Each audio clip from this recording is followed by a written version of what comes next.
A confirmation about the audio, please, guys, if you're able to hear me out perfectly well. Thank you.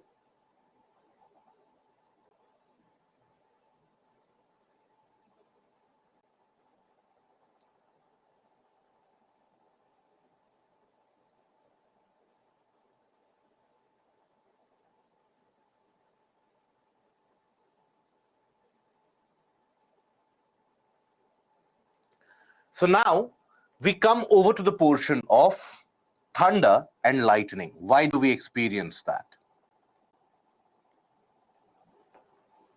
And lightning.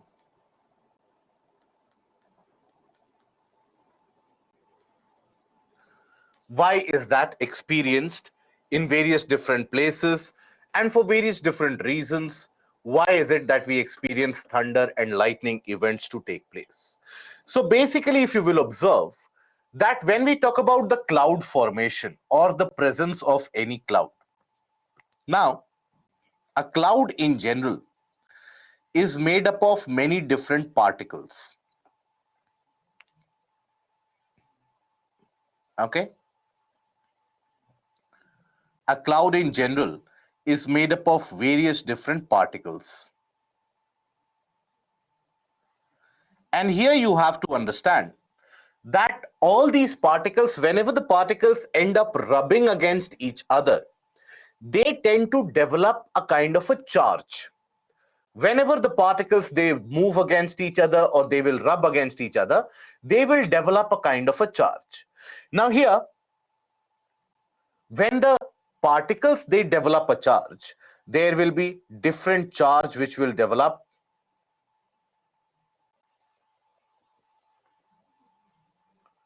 Okay, different charges which will develop. Now, one thing that you might have observed or you might have noticed basically is that these clouds, whenever you come across the aspect of thunder or lightning, you would observe that it is very thick clouds, very dense clouds, where thunder or lightning is observed. It is not in the case of thin clouds where you observe the event of thunder or lightning. Always it takes place in a very dense cloud, so that there is development of that relative charge. Now here, once the charge develops, the charge will flow. There will be movement of charge as well, in terms of there will be movement or flow of charge, or it will move between negative to positive, right? So majority of the lightning happens in the region between the clouds. Almost 80% of the lightning events, 80% of lightning events,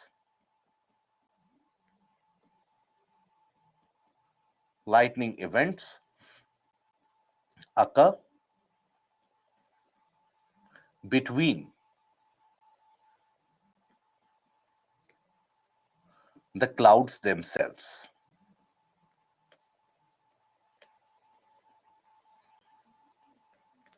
Okay? Only around 20%, only around 20% of lightning events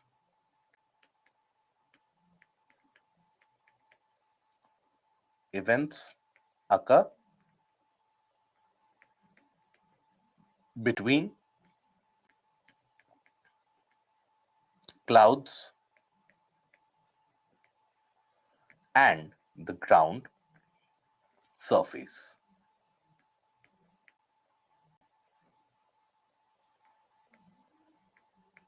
So here, ground in general, what is the charge when we talk about the ground? So ground is always going to exhibit a kind of a zero charge, or neutral, right? So that is why you will come across the fact that always the lightning will, or the charge will flow in between negative to zero or negative to positive. That is the movement of the charge in general. So if suppose there is a tree, okay, in the middle of nowhere, let's suppose there is a farmland significantly for a large distance, and in the middle of that, let's suppose there is a tree which is present. So that is where the tree also will indicate a neutral or a zero charge. That is where you'll find that the lightning will strike this. Okay, that is why it is always said that regardless of how heavy a rainfall is occurring, never take shelter underneath a tree, because trees in general, they are protrusion of the earth itself in terms of the charge, and that is where the lightning falls every year. Especially in the northern and the eastern part of the country, every year you will come across a scenario where many people, they lose their life. 100, 200 people, they lose their life due to lightning activities and lightning events. And that is largely because majority of us, we are not aware that where the lightning will strike. We think about it, and around lightning there are so many different superstitions which are associated, that lightning will occur only in certain scenarios, or if you are a good individual, if you are doing good deeds, lightning will never strike you, and these kind of superstitions are always associated with lightning. So that is why when it rains very heavily, you will find a lot of people who will go underneath the tree and they will take shelter. But in those few nanoseconds or milliseconds, you have such a huge amount of voltage which ends up moving in between the clouds to the ground, that it raises the temperature for a brief duration very significantly. And most of the people who are impacted by lightning, you will observe that they are charred to death, or they basically experience significant amount of burns, right?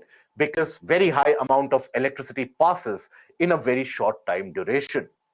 So that is why it is said that the safest place to be in when there is a scope of lightning, the safest place to be is in a moving vehicle. If possible you are in a moving vehicle, then you will never be struck with a kind of a lightning. Okay, it is better to get drenched in the rain out in the open rather than taking a shelter underneath a tree is the worst place that you can take shelter. If you find very thick clouds, you can always be impacted by lightning. Now, this is the aspect of lightning. So why is it that when we talk about lightning, immediately after that, you experience that thunderous noise? Where is that noise coming from? Or how is that noise created? So that has got a very simple reason behind it. Here, in this particular vicinity where the charge is flowing, in this vicinity, if you consider where the charge is flowing, if you consider in this area or in this volume of air, can we say that suddenly the temperature rises for a very brief duration? The temperature spikes up for a very brief duration, we can say that. So here, in this case, the temperature spikes up very suddenly. So, temperature rises very suddenly. And when the temperature rises very suddenly, that leads to violent expansion of the air. Sudden and violent expansion of air.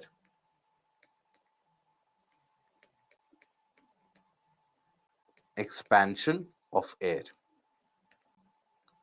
And that sudden and violent expansion of air, that creates those thunderous sounds that you hear. So this creates the thunder.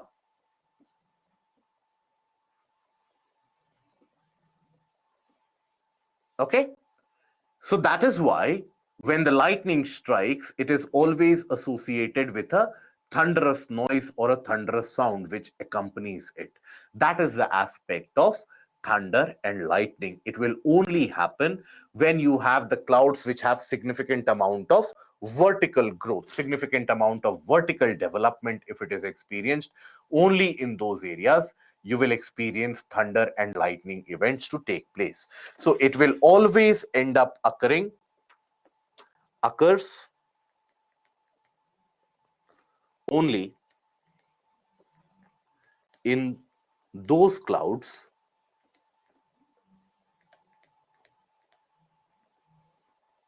thick clouds which have a significant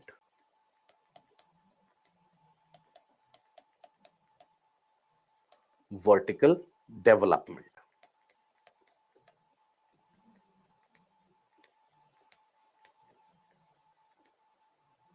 Okay? How lightning is caused amongst the cloud themselves? Because, see, observe here, as the particles, they will rub against each other, they will develop a charge. How do they develop the charge? Why is it that any particle develops a charge? Charge is what? Electrons, movement of electrons. So let's suppose two particles are rubbing against each other. One takes one electron of the other particle. So this one will now be positively charged because it has one lesser electron, and the other one will be negatively charged because it has one excess electron. So that is how a combination of these charges ends up infusing a movement of charge in between the clouds themselves. So because the cloud is made up of very tiny particles which consistently are in motion against each other, that is why you have the development of lightning. Okay? That thunderous sound is not because of rubbing of cores with each other. Absolutely not. Thunderous sound is created only when the lightning takes place. Without lightning, no thunder will be created. So that thunder is created only when you have a sudden violent expansion of air. So many of the times we hear the thunder, but we are unable to see the lightning. So that happens because, let's say, there is a lightning event which has happened higher up amongst the cloud itself, and you are unable to look at the lightning, but basically that sound of sudden violent expansion of air, that is audible to you. So that is why thunder is associated always with lightning. Okay? I hope this is clear. Now, after this, we come to the different types of clouds which are present and different types of clouds which are formed. So when we talk about the different types of clouds, clouds are classified based upon their heights. What is the height that they are formed in? If you take a look at the broader classification, there are certain types of clouds depending upon their shape as well. For example, here, if you have to classify them, then basically you have certain clouds which develop in the form of layers.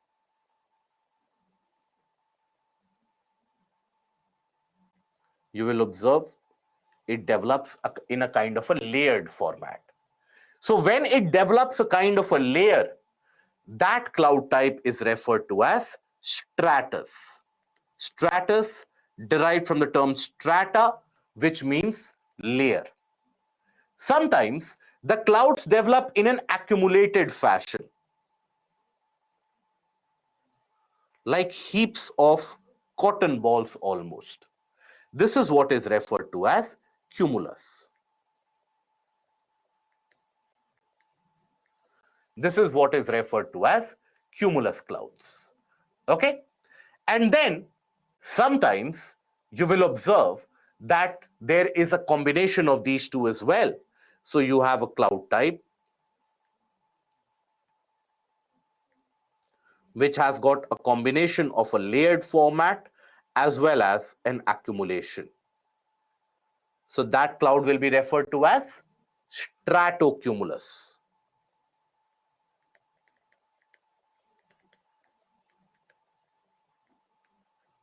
Now, when we talk about rain-bearing clouds, which will bring sufficient amount of rainfall, now those rain-bearing clouds, they have a term nimbus associated with them. So when you hear about the term nimbus, it has a connotation of rain-bearing clouds.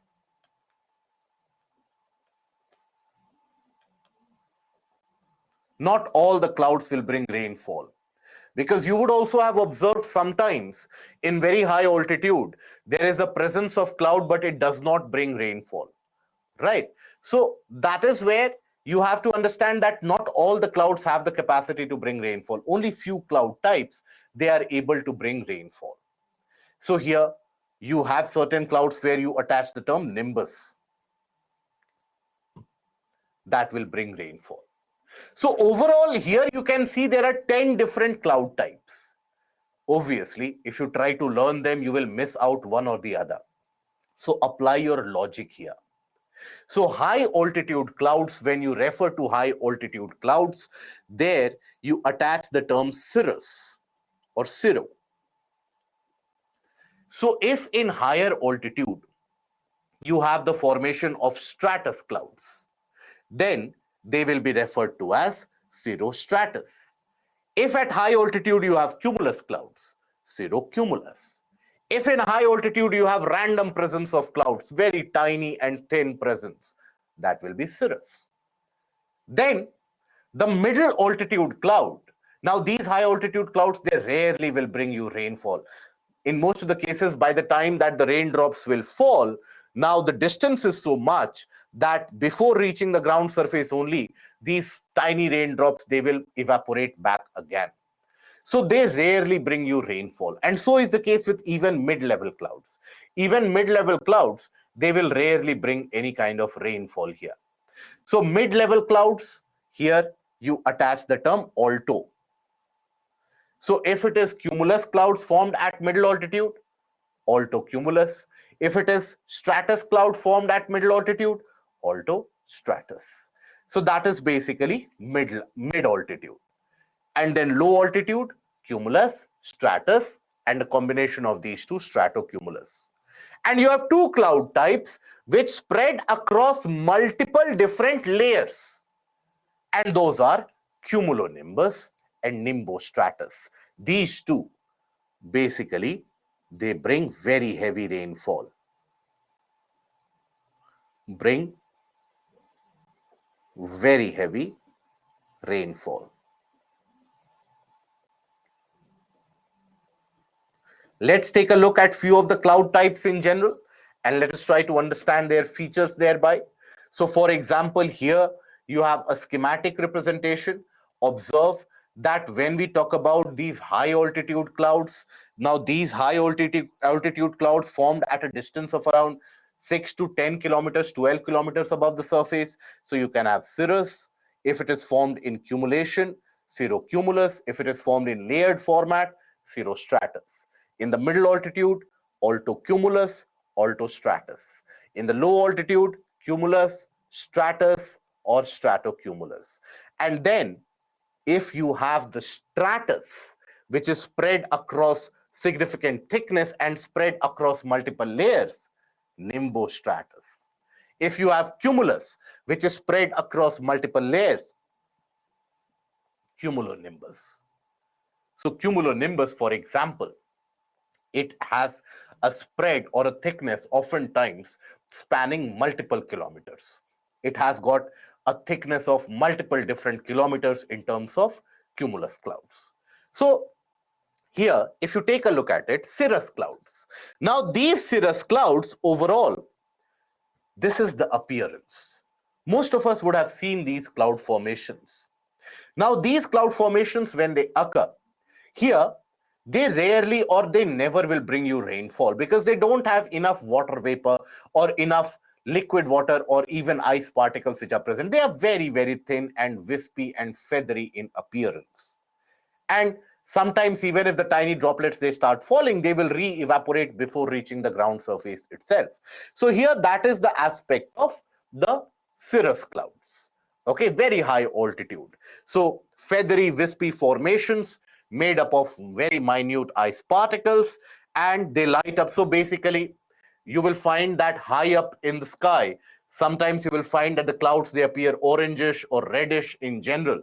So that is because of the solar rays, how they play with that, and there is refraction which is caused, which creates oftentimes bright yellow or red before sunrise or sunset, or they give you that coloration pattern at the time of sunrise or sunset as well.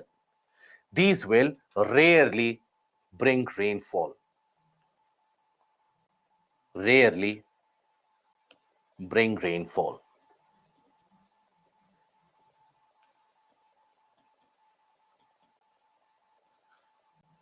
Okay? Now, when we talk about cumulus, this is how the cumulus clouds appear to look like. They are like cotton balls. They have a vertical development which is observed.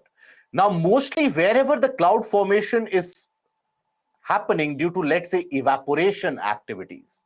Evaporation is leading to the cloud formation. Now, in those areas, you will find cumulus clouds to be formed. So, it is a thick, low altitude cloud, usually puffy and has got a vertical development associated with it.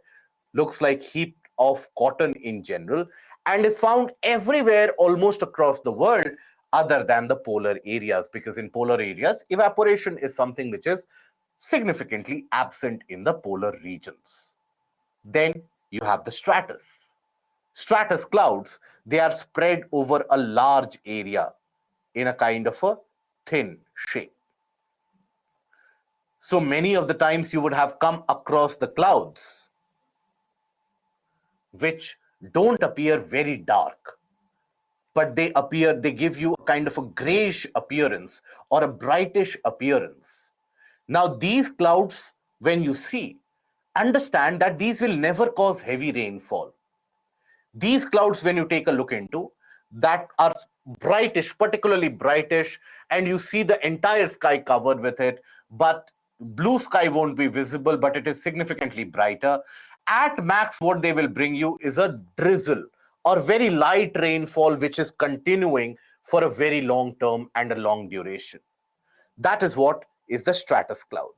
So they indicate rainy weather composed of thin layers of clouds covering a large area. Sometimes they cause light mist and drizzle. Okay, so this is basically stratus. Then you have the multi-layered, which are thick. Now these will have an appearance of this kind of appearance that you see. This is what is a nimbostratus. So nimbostratus oftentimes the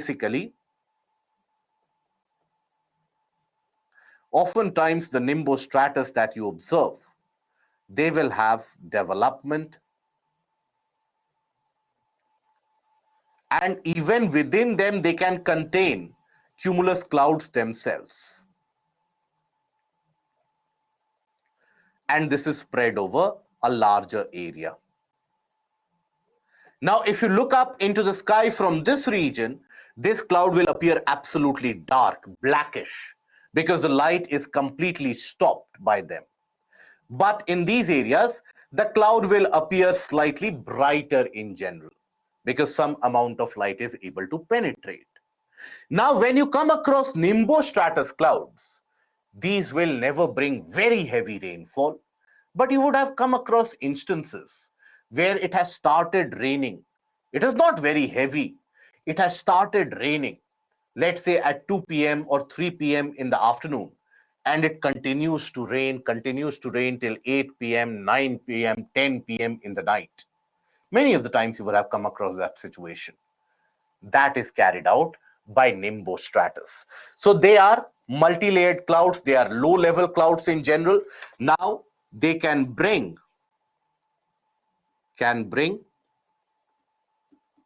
prolonged rainfall, where you have medium to light rainfall,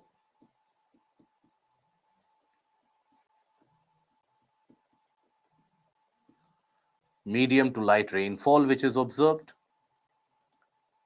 for a very large duration, for a very long duration. You'll find the medium to light rainfall. So in these clouds, lightning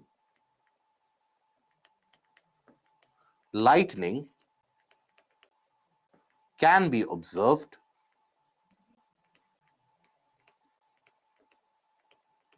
within the cloud layers. Layers of the cloud.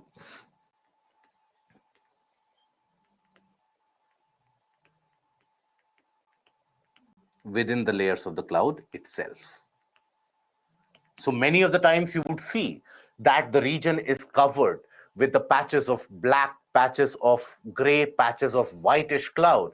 And you will observe that there is lightning happening within the clouds itself. The thunder is something that you hear, and you have continuous rainfall. So whenever you come across nimbus clouds or these kinds of cloud cover, always understand it is going to rain for a very, very long duration. Okay? But then the most violent of all cloud types is the cumulonimbus. Now, these cumulonimbus clouds, oftentimes, as you can see, that these cumulonimbus clouds, they are spread across multiple kilometers. They can have a thickness of 6 to 8 kilometers itself. So from the ground surface, if you are taking a look at the cloud, it will appear absolutely dark, blackish of sorts. That is the appearance it will give you. Nothing would be visible in that.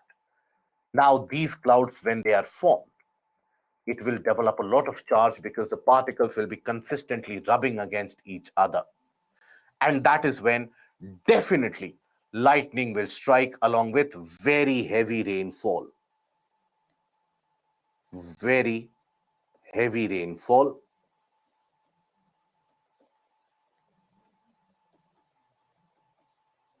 along with thunder and lightning.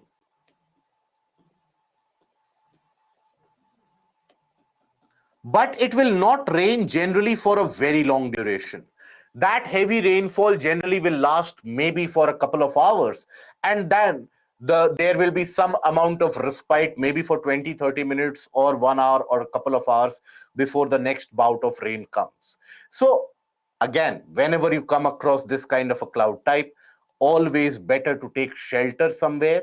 Always immediately advisable to take shelter, but not a shelter underneath a tree, because you can experience a very heavy bout of rainfall. Now, rainfall also varies in terms of the quantum of water droplets which are brought. Sometimes you will observe that you have very large droplets and significantly heavier frequency of droplets which are also falling. So that is brought by cumulonimbus. Light rain, drizzle, medium rain brought by nimbostratus or stratus in general. Then we come at the atmospheric phenomena or activities such as cloudburst. Now, what is cloudburst? In simple terms, cloudburst is when the cloud is unable to sustain itself.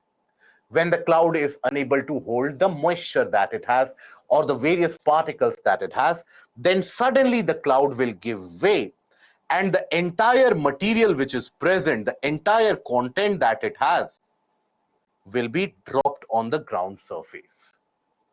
This is a cloudburst. So here the immediate question would be that why is it that the cloud is unable to hold itself? If it was unable to hold itself, why did it become so big here? So these cloudbursts are created majorly in hilly areas, but sometimes in plain regions as well. So here, majorly observed in hilly areas,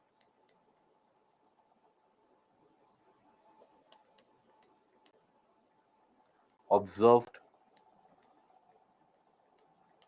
in hilly areas,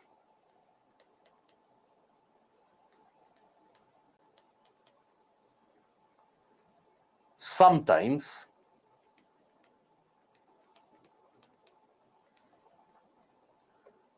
even in plain regions.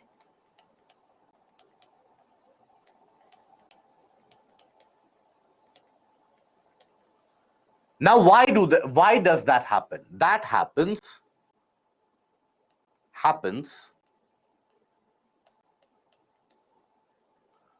when the cloud becomes unsustainably large. Unsustainably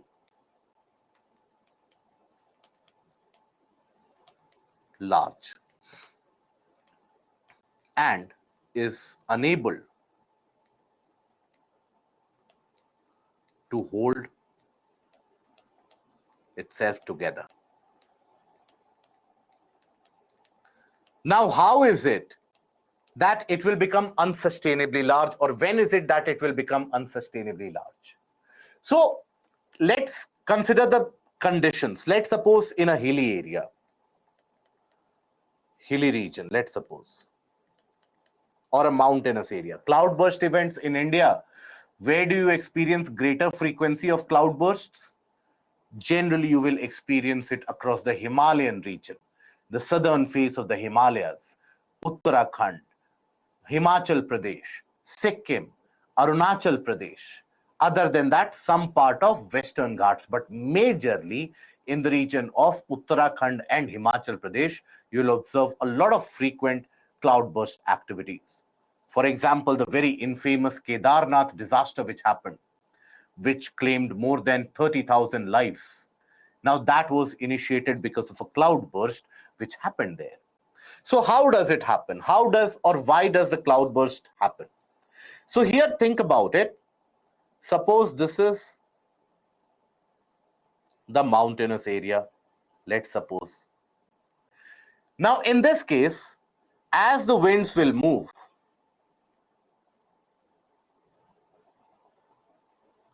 now these winds will rise up.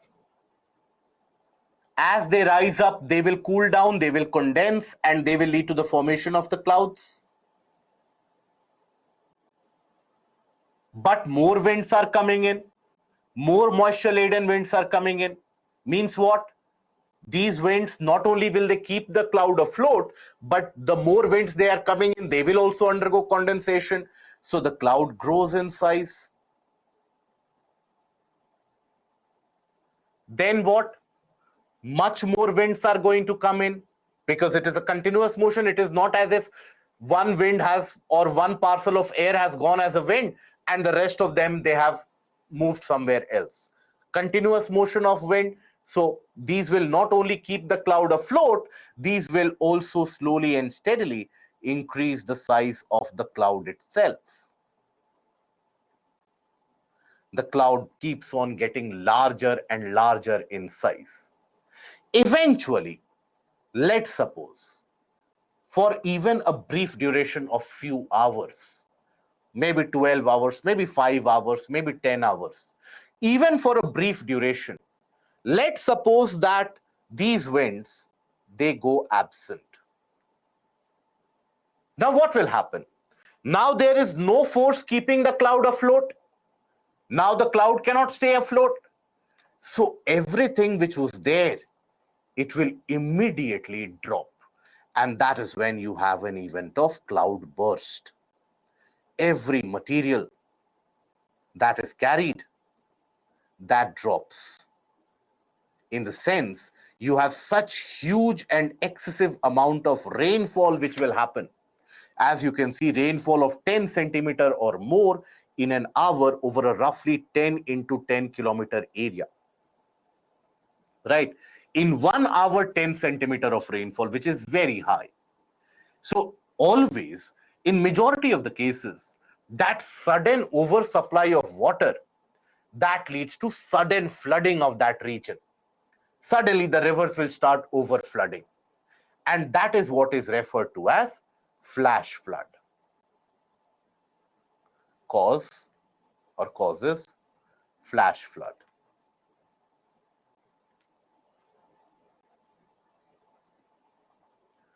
Okay, and the flash floods, they cause a lot of disaster. Ideal example, Kedarnath of 2013, 15th June 2013 is when that Kedarnath disaster happened. So it caused a lot of flash flood as a result of that. And a lot of devastation is associated with that.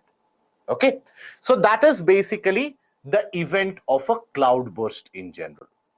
Okay, now sometimes you will also observe flash flood is basically sudden occurrence of flood. In general, when the rivers flood, You get an idea that, okay, the river water is increasing slowly, steadily, it is increasing and increasing. You get an idea that, okay, it might flood in the coming times, right? But flash flood within a few hours, all the rivers, because of excess water which has been given due to the cloud burst, suddenly all the rivers will start flooding. There will be landslide associated. That is what is flash flood. Okay. 2018 Kerala flood, no, it cannot be referred to as a flash flood in general. No. Okay. Now, it can also happen in the plain regions. When we talk about the plain areas,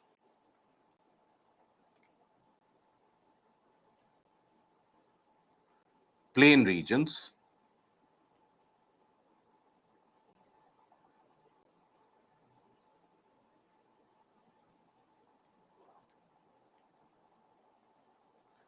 now in the plain regions, it will happen because of excessive convection.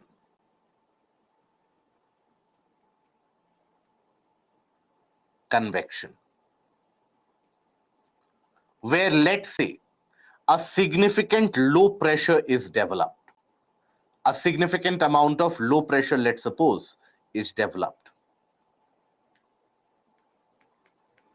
And that low pressure means the winds are attracted here and they start rising up. Let's say a thermal low pressure. Generally, in a thermal low pressure only, you will observe these cloudburst phenomena in general. So the winds, they start rising up. Now, initially, they will form clouds, but more winds are coming in, just like in the case of the mountains, more winds are coming in, right? So when more winds are driven in, there is more convection which will happen. More convection which happens means what? The clouds keep on growing in size. They will keep on growing in size. Now these clouds, they become very, very heavy, but they are only sustained at that height because the winds are continuously in motion. Similar to the case of the hilly areas. In the hilly area also, you would have observed that the clouds became unsustainably large due to condensation, but they were held in their place due to continuous movement of the wind. The wind, as it is moving up, it doesn't allow the cloud to fall down. So that wind is keeping the cloud afloat. But let's say again, just like in the case of the hilly areas, here also, even for the briefest of duration, for a couple of hours, 4 hours, 5 hours, if for some reason or the other the wind is not present anymore, what will happen to all the cloud or all the material that the cloud is holding? It will be dropped. Suddenly, everything will fall down.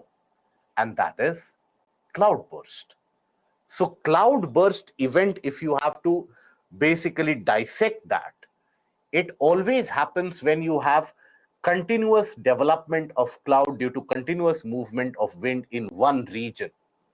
And the cloud keeps on getting unsustainably large. But then it is held in its place because of the continuous movement of the wind. And the continuous movement of the wind leads to more condensation, more growth of the cloud. Cloud becomes unsustainably large. Eventually, if the winds and when the winds disappear, the cloud is unable to hold its weight together, and that is when all the materials which are present, they are dropped, and that is where you have the cloud burst. Okay? Is that understood, or do we have a doubt in that?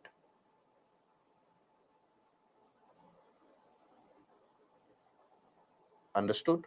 Good. Any of us who have a doubt in this? Clear. Okay. Right? So can we proceed? Vishal, what forces charged particles? What forces charged particles to leak out from cloud for lightning? Charged particles will not leak out from cloud. See, if you have a negative charge here, positive charge here, won't the charge flow out? Or won't there be a kind of a movement of charge in between them? So in the case of when we talk about lightning, Lightning is initiated because of the particles consistently rubbing within the cloud itself. The particles will be in consistent motion due to air movement as well. So that is where the particles will develop individual charges.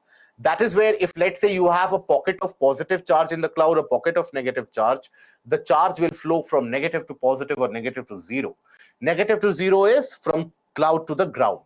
Negative to positive is within the cloud itself. That is what gives rise to lightning. Does that cloud disappear after it gets burst? No, it gets very, very thin in general. It becomes very smaller in size. Yes, Pranay. Vivek, how does cloud grow in size? Because of continuous condensation which is happening. Because please understand, here when we talk about, let's say,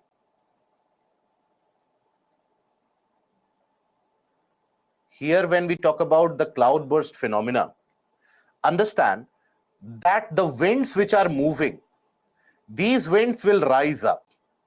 As these winds, they rise up, they will lose temperature, they will cool down. And when they cool down, they undergo a kind of condensation overall. Okay, they will undergo a kind of condensation and they will lead to formation of cloud. But that is not the only wind or air parcel which is coming. More winds will be driven, continuous movement of wind will be observed, and as more winds are driven up, they will also condense, so they will also attach with the same cloud. That is how eventually the cloud grows in size. Significantly, it grows in size. Now it keeps on becoming larger and larger as long as the winds come into play. As long as the winds are there, this cloud will keep on getting larger and unsustainably larger. It becomes so very heavy, it is unable to hold its weight together. But then it is held up in the sky only because there is a continuous movement of wind, which is not only leading to more condensation, but it is creating that force which is keeping the cloud afloat. Eventually, let's say the winds disappear or the winds, they stop moving, even for a brief duration. Now, immediately all the water and everything which is held in the cloud, now the cloud has become unsustainably large. All of that immediately will drop, and that is what is cloud burst. I hope, Hajira, you have also understood. Do we have any type of cloud called ice cloud? As I have heard somewhere about a crash of a plane due to such cloud.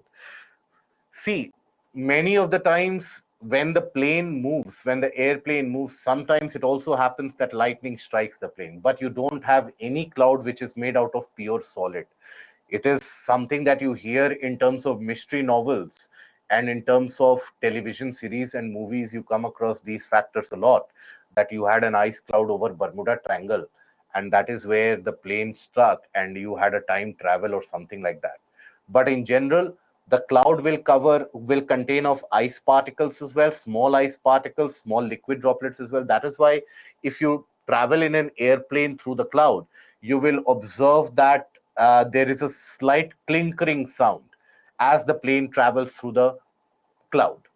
Why is that? Because all these particles, the small particles, they keep on hitting against it. Okay. Any example of cloudburst in plain region? So in India, in recent times, we have not experienced this, but in the region of Spain, you experience this. In many parts of Europe, in many parts of Africa also, you experience this. Impact of excessive convection. Excessive convection is what? Convection is what? The upward rise of air, upward movement of air is convection. So in the plain region, due to extreme low pressure, you have the rising up of air. So this continuous movement of rising up of air, that will lead to surplus amount of condensation, and it will keep on leading to the growth of the clouds till the clouds become unsustainably large. If wind will not stop, then what will happen to the cloud? Wind will eventually come to a stop. It is nowhere will be the scenario that the winds, if it is blowing over a mountain, it will blow over for many months altogether. If that happens, maybe they won't carry that much moisture eventually. So the winds keep on blowing. Eventually, when they weaken, they will weaken. Maybe after 3 days, maybe after 4 days, maybe after 7 days, it will weaken. Even if it weakens, it is unable to hold that weight together, it will drop. Let's suppose the wind strengthens after some time, it becomes very stronger. Then it might even have the capacity to blow away the cloud and pierce through the cloud and dissect it. Okay, but that is not observed in hilly areas. The process of cloud increasing in size would take long time. While this can be visible to us, can't we just vacate the place? Okay, this could have reduced casualties in Kedarnath. Okay, first of all, understand, just by looking at from the ground surface, you will never get an idea about what the thickness of the cloud is. Okay, from just by looking from the ground surface, you never know that whether the cloud is unsustainably large or whether it is able to contain themselves. In terms of meteorological department, they can make a prediction that, let's say, in 12 hours cloudburst can happen in this region, or let's say in 15 hours or 24 hours cloudburst can happen in this region. What happened in the case of Kedarnath was that, I don't know if how many of you would be very young by that point of time and you would not care about what is happening in the country. But basically, at that point of time, this event occurred on a Sunday. Now, weather department, they issued a kind of a warning to the local administration, the collectorate, and everyone was issued a warning from the weather department. But that warning reached those offices at around 5 p.m., 5:30 p.m. the previous night. Now, it is also said that some of those warnings were even sent on Friday. But you know how the government offices work. You know how how the government servants in India generally they work. After all, that is why everyone wants to be in government sector, isn't it? Because the workload is never very high, as per the perception that once you are in government sector, you don't need to care about it. You have a kind of a job security, regardless of whether you work or not. So because the alert reached on Friday evening after 5, so majority, almost all of the government servants, they had gone home. They were celebrating the weekend, and that is when that advisory was not heeded to. And it was later in Saturday that one or the other government officials they got to know about it, and by that point of time they chose to ignore it, because at that point of time, but we did not even have an idea about how many people were struck up there, how many people were present in the entire pathway from Gaurikund all the way to Kedarnath. Nobody had a clue. Some estimates said that there are 50,000 people. Some estimates said there are 70,000 people. So you had no clue that how to evacuate, where to evacuate. So they let the nature play out its game. And when nature plays out its game, it is very horrendous, and it is something which is devastating for the thousands of families which have been impacted by that. So if the government takes onus, if the administration takes the responsibility, these events can always be preempted. Always you have that time window. If in the face of disaster, you will study in disaster management, in the face of disaster, even if you have a time window of 2 to 3 hours, that is enough to have or alert people that take shelter somewhere, or go in a safe place, or go at a height where maybe you won't be impacted by that much. But that sadly could not happen because of significant amount of apathy on the side of administration. And as a consequence of it, what was the consequence? What is the consequence that the government officials faced? Because 30,000 people, 25 to 30,000 people lost their life. So the government officials, they faced the consequence that the IAS officers who were posted, they were shifted out. They were transferred from that district. So that is the punishment that the government metes out. That is why everyone wants to be in a government sector, isn't it? That eventually there is a kind of the accountability fixed is very, very minimal. And you can always have that kind of an elan when you say that, see, it was after 5 p.m., I could not do anything about it. So that is the aspect where a combined failure can be thought about at the side of the state government, central government, as well as from the side of the meteorological department or the weather office. It is possible to forecast the probability of cloudburst about 6 hours in advance by the use of Doppler radars. Yes, that is true. Not only the Doppler radars, but even now we have that satellite imagery which helps us understand that whether the cloud is increasing significantly in size, and depending on the weather movement and the wind movement, we have the ability to predict or get an idea about 12 to 24 hours in advance. So that is the condition. So if you want to save lives, you will find a way to save lives. I hope that when you get into administration, things become slightly different. Okay. Now we come to the portion of hailstorm. What is a hailstorm? So hailstorm is when you have very large chunks of ice which fall upon the ground surface. This is very different from a snowfall. This is observed generally in areas where you have very intense low pressure which is created.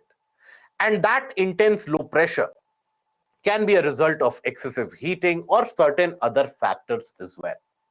Now, for the formation of hailstorm, you need certain prerequisite conditions to exist in that region. What are those conditions? So, conditions required. Conditions required. Here, you have two conditions which are required.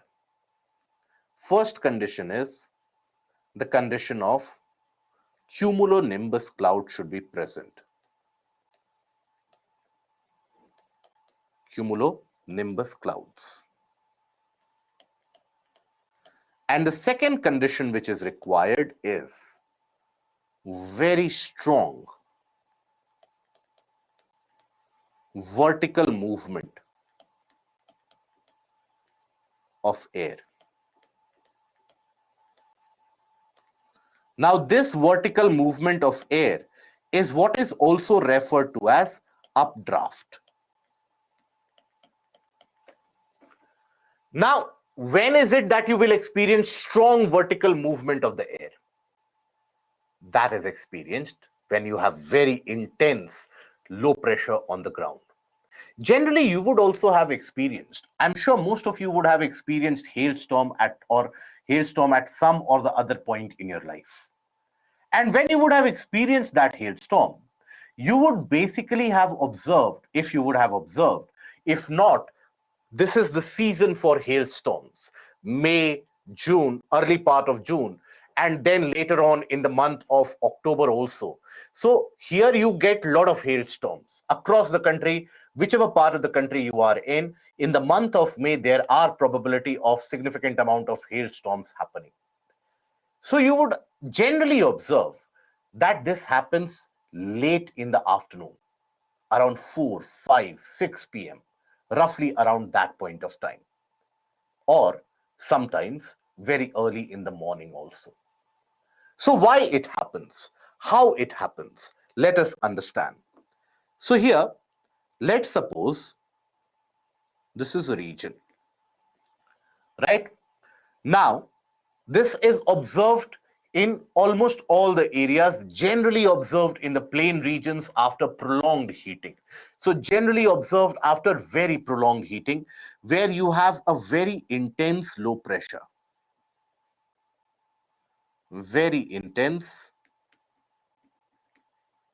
low pressure. Now, another thing which is required is a development of very thick cumulonimbus cloud. Now, Kajal, as you were saying that we can preempt the case of, let's say, a cloud burst. So just by mere appearance sake, a very dense cumulonimbus cloud will also give you an idea that cloudburst might happen, but it might not. So here, cumulonimbus cloud, why I have talked about cumulonimbus cloud? Because it has vertical development. Now, in this case, you have very strong winds will come at this very intense low pressure region. These winds will then rise up with a significant velocity. Now, what is the role of these winds? Understand. So the clouds will cover or contain various ice particles. Various small ice crystals and particles will be present. Slowly and steadily, these ice crystals and particles, they start growing larger in size. They grow large enough, and that is when they are attracted and they start dropping in. So understand, let us cover the journey of one of these ice crystals. So let's suppose the ice crystal here, it starts falling. It starts falling, right? It falls, it develops, it melts into liquid droplet. It encounters the very strong wind. Now that strong wind pushes the droplet back up. So the droplet is then pushed back up. It refreezes. And when it refreezes, again it will form ice. Okay, it is pushed back up. Now, this ice that is formed is because of low temperature in the upper region. So it refreezes. And as it is being pushed back up, imagine that you have water droplets and small ice crystals, and in between that, you have an ice crystal which is being pushed up. So around it, small ice crystals, they start accumulating. So it grows larger in size. It grows slightly larger in size. By this time, again, it has become heavy enough, so it will again start to fall down.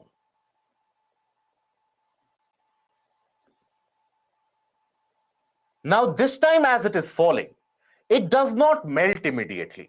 Maybe some outer portion melts, but not entirely. But it is still not very large enough. And near the ground surface, we have very strong movement of air.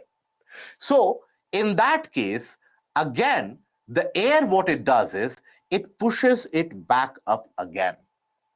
And as it is pushed back into the cloud region again, this ice crystal then starts accumulating more materials around it as it is moving around the region of ice particles. More different materials, liquid water droplets, they will accumulate around it. They will freeze, and this keeps on growing in size.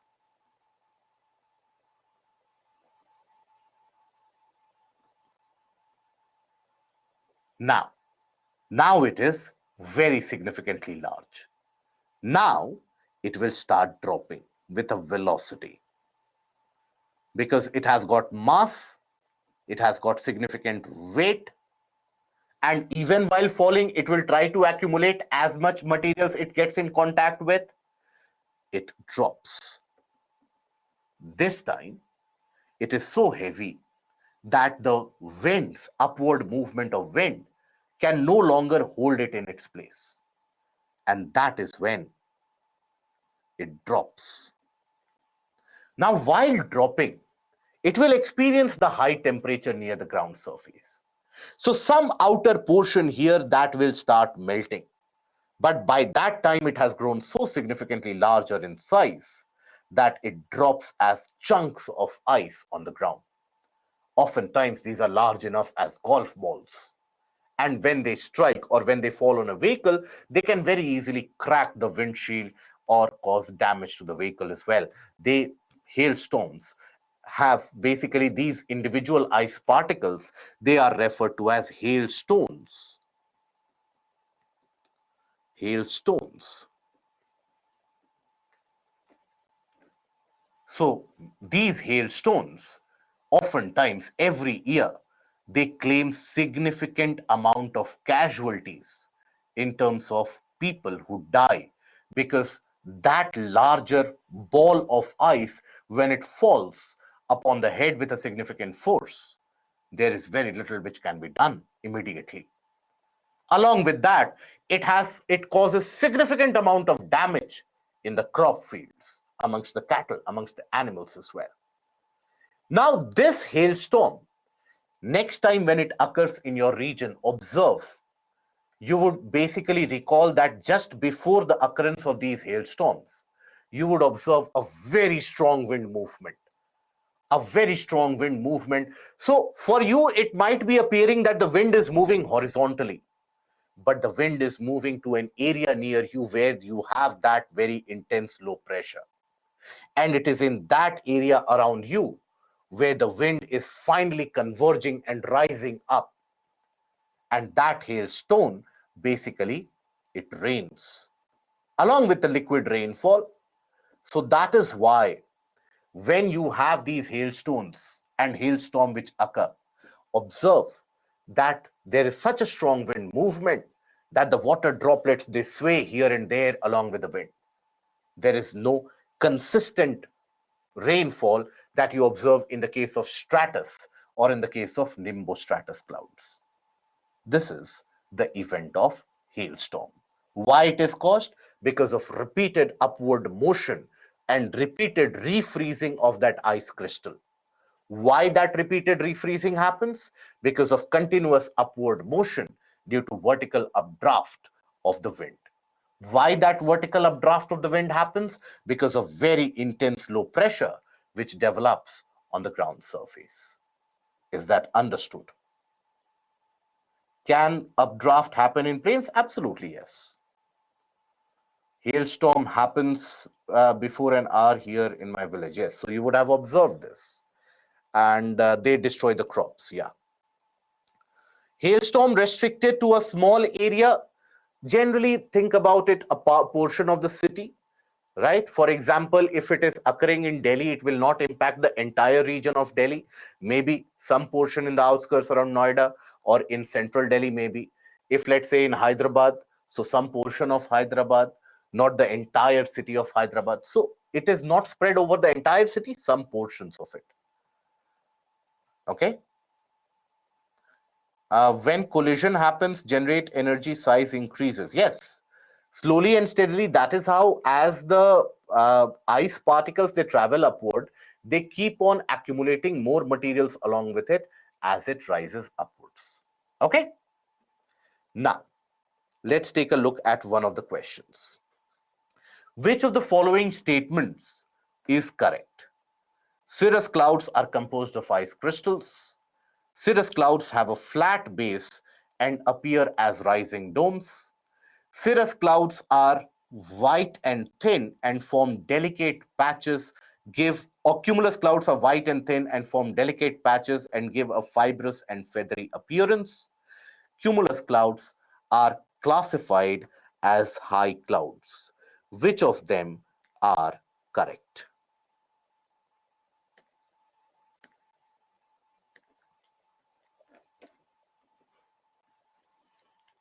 Pranay, it also happens due to urban heat island effect? Yes.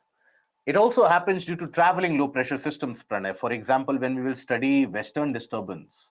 So sometimes western disturbance, even in the month of December, they can cause these hailstorm events. For example, in 2021 December, there was a particular hailstorm event which occurred in Rajasthan. And there was a hailstorm event in Delhi in 2020 December. That is where people start clicking pictures of it, and that is where they send it on the social media that it is basically snowfall which is happening by God's grace and something. So majority of you have given the correct answer, but equal majority have given the incorrect answer as well. So this is something we have just now discussed. So it is very nice to see that significant amount of you have given the incorrect answer. So here, let us take a look first of all at the incorrect answers. The correct answer is A. Now, cirrus clouds have a flat base and appear as rising domes. What has got flat base and appears as rising domes?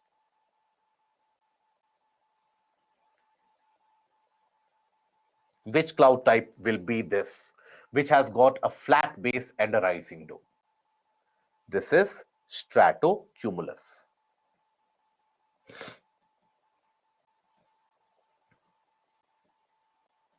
Okay. Anything which has got a flat base will have a kind of a stratus associated. Then, this is incorrect. Cumulus clouds are white and thin and form delicate patches and give a fibrous and feathery appearance. If I take you back, if I can dare to take you back for a couple of slides, cirrus are feathery, wispy formations of very minute ice crystals.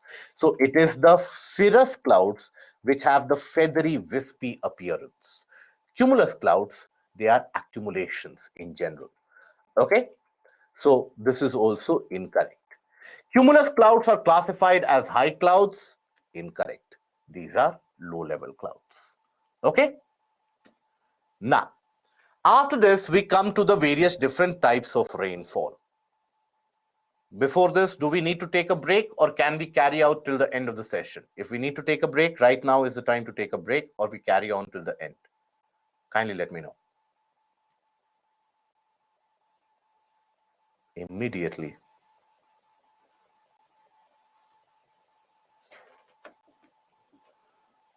Okay, fair enough. Okay, we'll take a break, but we'll take a break for 5 minutes only. Okay, I hope that is okay for you. So we'll take a break for 5 minutes. Okay, and then we will continue.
A confirmation about the audio, please, guys. If the audio is available and clear, kindly confirm. Thank you. So now we talk about the various different types of rainfall that we experience. So rainfall overall is caused because of cloud formation, and the formation of cloud which happens, then that brings eventually that formation happens because of condensation. Now, when we talk about the types of rainfall, it basically ends up describing how that cloud formation has taken place. Okay, so types of rainfall, it is classified or categorized on the basis of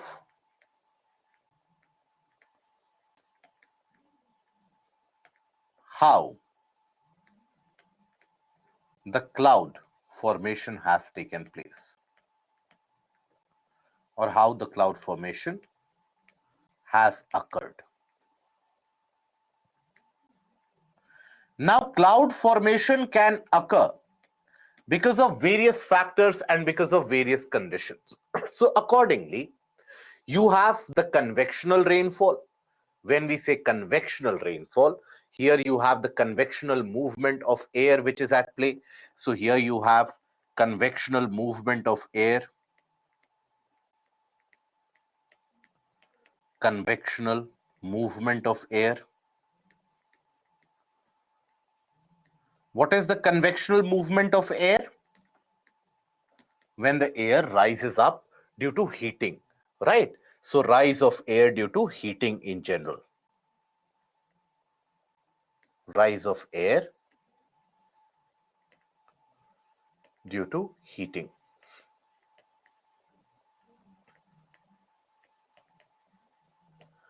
Then after that, we have orographic or relief rainfall. Now, this relief is different from when we talk about relief in general. The relief that you feel after, let's say, long hours of class, it is not that kind of relief. It is a different relief. Relief here refers to topographical barriers. So here, the wind movement, when it is obstructed by a kind of a physical barrier, like a hill, a mountain, an escarpment, and so on, and the winds are forced to rise up. So then, as the winds rise up, the temperature drops, leading to cloud formation. So here you will observe that cloud formation happens, so due to physical barrier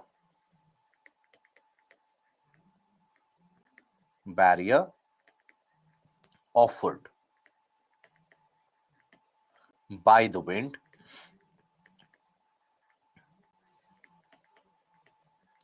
which forces the wind to rise up,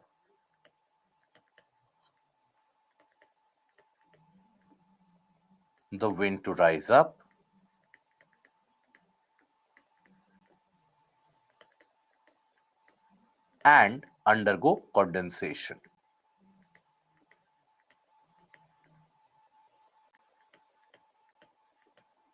Okay, that is basically orographic or relief rainfall. And then you have cyclonic or frontal rainfall. This is fronts is something that we have not covered till now.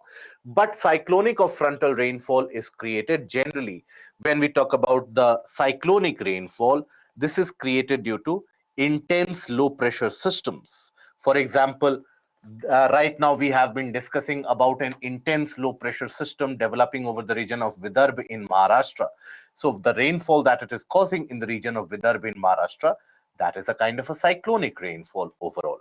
So here you have rainfall caused due to intense low pressure which develops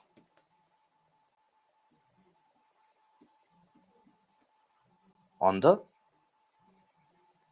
ground. And frontal rainfall is observed across the transition zone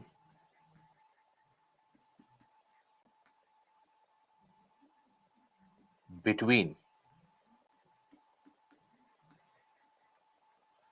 colder and warm air,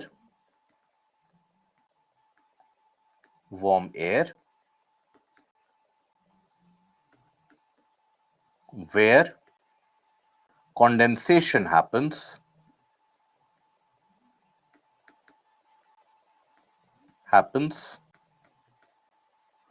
as the cold air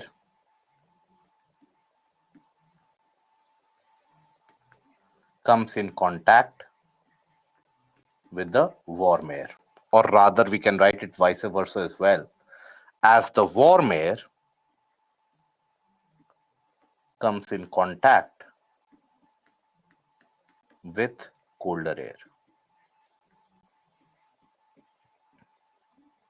We will study about fronts soon after, so you will understand this. This is generally observed, frontal rainfall is generally observed in the mid latitudes to higher latitudes. Yes. Can we say orographic rainfall mainly get converted into a scenario of cloudburst? No. See, orographic rainfall in general, in India, when we talk about the rainfall that we receive in majority of the parts of the country, or the majority of the rainfall that we receive in India is orographic, but very few events of cloudbursts occur. So only in rare cases that develops into a kind of a cloudburst. Okay. So when we talk about convectional rainfall, it is generally observed across the region of ITCZ. Generally observed across ITCZ, whereby during the day you have heating which is received, and due to that heating there is significant amount of evaporation and transpiration which supplies moisture into the air. Now that leads to development of cumulus clouds initially, but slowly and steadily more convection, more evaporation means what? You have a development of cumulonimbus clouds by the afternoon and evening. So that is why in these equatorial regions, and generally in equatorial regions and along the ITCZ, you will observe every day, daily, evening rainfall. Rain along with thunder and lightning. Thunder and lightning. Okay? That is an event which is generally observed. It is also to be observed across the region of, let's say, island territories in tropical areas. Also, islands across tropical regions. Why? Because here you also have significant evaporation. Significant evaporation. Okay? So in these areas, you will experience a kind of a convectional rainfall. That is why in the equatorial regions, it rains on a daily basis in the evening. Okay, because throughout the day, water is lost by the process of evaporation, by the process of convection, it transfers upwards and leads to formation of cumulonimbus clouds in the evening. Okay. Then you have orographic rain. What is orographic rain? You have a physical barrier. Now that physical barrier, it forces the winds to rise up, right? So here, significant physical barrier is needed. Not that my building is 4-story tall, so should there be an orographic rainfall in my building also? No. We are talking about significant, for example, mountainous regions. So here you have the wind is forced to rise up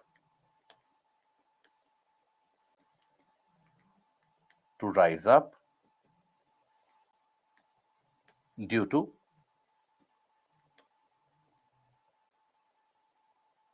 the physical barrier. Now, as the winds are forced to rise up, they will lose temperature, they will form clouds, and they will bring rainfall. In which area will they bring rainfall? On the windward side. So, as the winds rise up, rains are brought, occur along the windward side.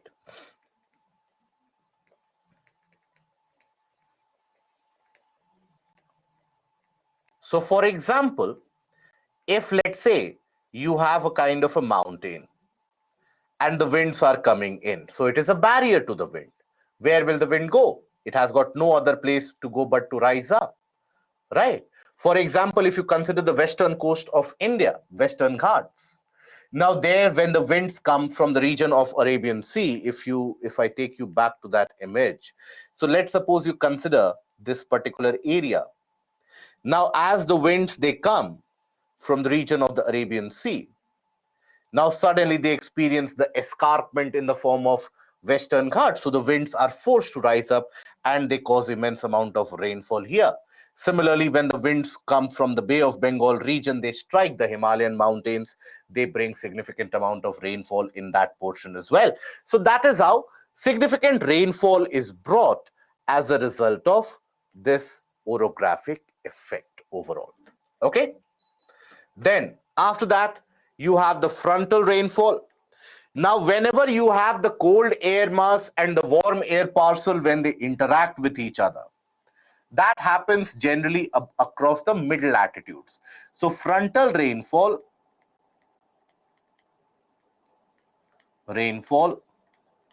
is observed across middle latitudes.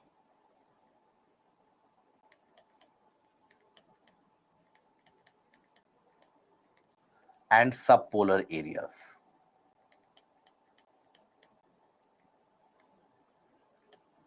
So, let's suppose we have a cold air parcel.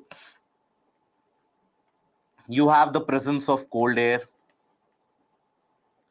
and you have a warm air parcel which is traveling, warm air. Now, eventually, as we talked about it yesterday also, basically, the warm air will start climbing up the region of the cold air. So here, let's say the warm air has climbed and reached this region. Now, in this boundary zone between the cold and the warm air will start losing temperature because it is in contact with the cold air. So that is when the warm air loses temperature, leads to the formation of clouds, and this brings rainfall in this area. When we say mid-latitude generally refers to, mid-latitude refers to which area? It is basically around 35 degree to around 60 degree north-south. That is the mid-latitude. Okay? So is this understood? What is the condition in which there's a long extended clouds in which neither rains come but inversely cause heat-like situation? Long extended clouds in the sense, what do we mean by long extended clouds here? See, long extended, so here you are referring to cirrus clouds. Cirrus clouds, they bring in prolonged heating by re-radiating back the terrestrial radiation which is emitted from the Earth's surface. They are re-radiated back and they heat the surface again. That is the cirrus clouds that you observe. Okay. Sometimes even stratus clouds, but low-level clouds, generally they don't bring heating, they bring about a cooling impact because they are able to block the sunlight. Okay. For long duration of time, see, again I will tell you, low-level clouds, they will provide a level of cooling in the long run. Why? Because they are able to reflect the solar rays. High-level clouds, for example, altostratus and cirrus, they will also appear in thin layers and for a long stretch as well. They will never bring you rainfall, but they will re-radiate back the heat emitted from the Earth's surface. Okay? Now, then we come to the fog formation. Fog is what? Fog is when condensation takes place, and condensation takes place near the ground surface. So here, why will condensation take place? Think about it. Condensation will take place only when the air will lose temperature all of a sudden. Only in that situation will the condensation take place, isn't it? So why is it and when is it that the air will lose temperature? Either it gets in contact with a cold surface, either the surface in itself starts losing heat. So fog is created due to condensation near the ground surface as the air loses temperature.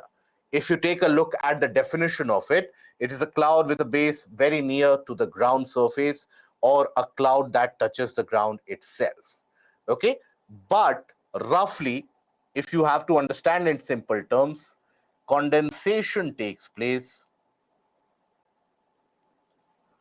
condensation occurs near the ground surface. Now, why will the condensation occur near the ground? The air suddenly loses temperature.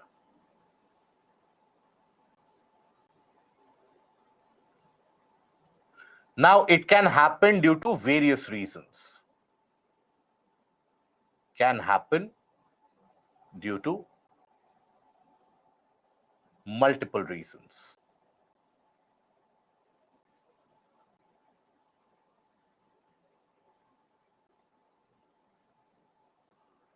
What are those reasons? We'll take a look at it when we take a look at the classification of fog. But basically, a similar event is also something which is generally frequented in middle latitudes also, and that is mist. Now, the mist is very similar to that of a fog. The difference is very minute, and the difference is the only difference between mist and fog is mist contains more moisture. How? Each nuclei or each droplet that is formed, that is slightly larger in the case of mist as compared to fog. So each nuclei is larger as compared to fog. So that is the only difference. But here also condensation takes place closer to the ground surface. Okay. Now here, if you observe the types of fog, the types or the classification of fog in general is done based upon how is it that air has lost its temperature. How is it that air has cooled down so sufficiently that it will lead to the formation of fog? So here you have radiation fog, not the radiation that you get from nuclear energy. This is the terrestrial radiation.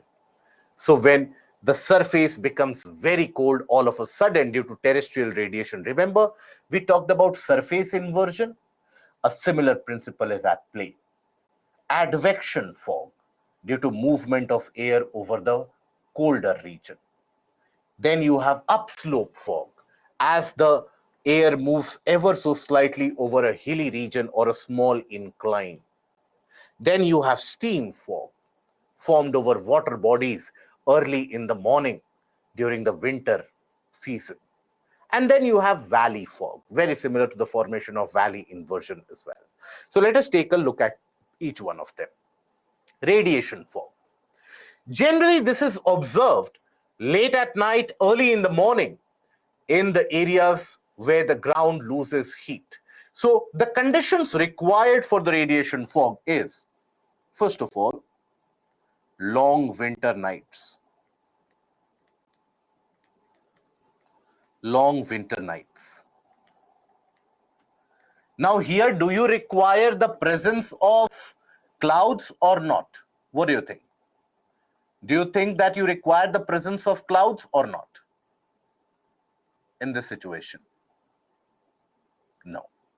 So, clear sky.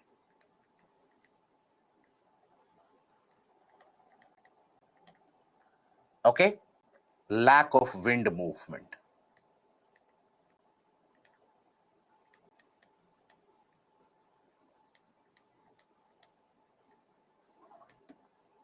So, in these conditions, the surface loses heat at a very accelerated pace. Okay, so during the long winter nights, what happens is that due to and by terrestrial radiation, by terrestrial radiation,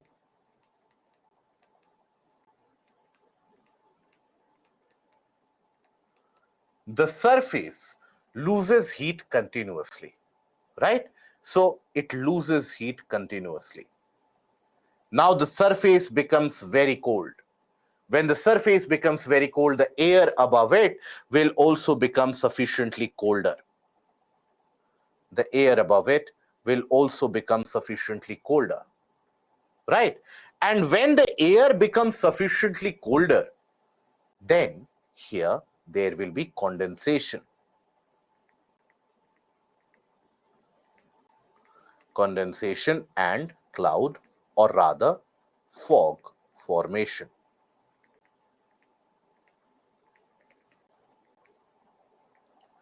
Okay, so that is how you have the development of this radiation fog early in the morning or late at night around 3 a.m., 4 a.m., 5 a.m., up till around 6 a.m. you will observe this.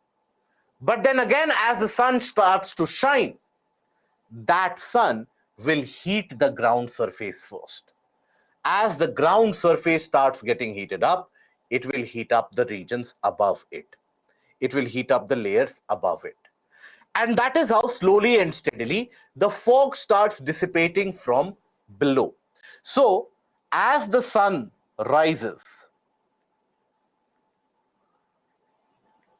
starts heating the ground surface, heating the ground surface,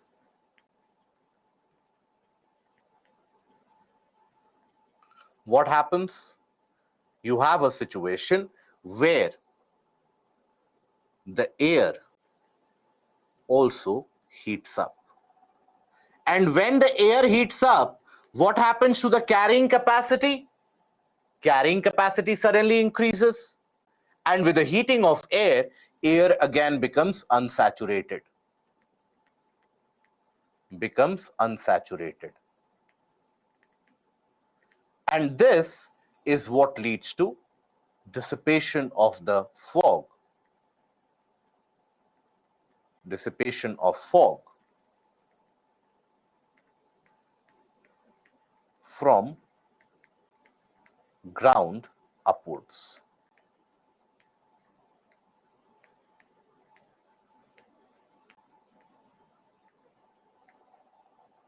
Okay, that is the characteristic of a radiation fog.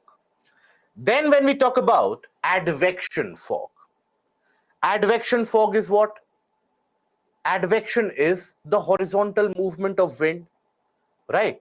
So here sometimes when the wind is in motion, that wind gets in touch or in contact with a colder surface. So as the wind gets in touch or in contact with the colder surface, it will start getting colder, and there the wind will lose all the temperature and it will reach saturation. Beyond that, if it is cooled down, it will lead to the formation of fog. So that is what is advection fog. Okay, this is also observed in the areas of the westerlies in general. Westerlies which move from the tropical region to the subpolar region, they carry out significant amount of advection fog. Okay, many of the times in the motion between land and water also, that causes this kind of a fog. Okay, then you have steam fog. Now, steam fog is a very unique and a visually appealing kind of characteristic which is formed over the water bodies, generally early in winter mornings, very early over winter mornings. Now, here, observe this fog formation. Now, this will give you an appearance as if steam is rising, but that is not the case. So how is it that this steam fog is formed? Let us understand. So here, let's suppose you have a water body.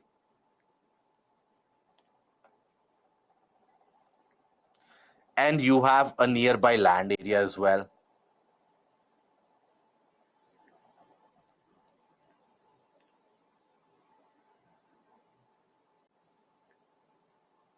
Let's suppose you have this land area.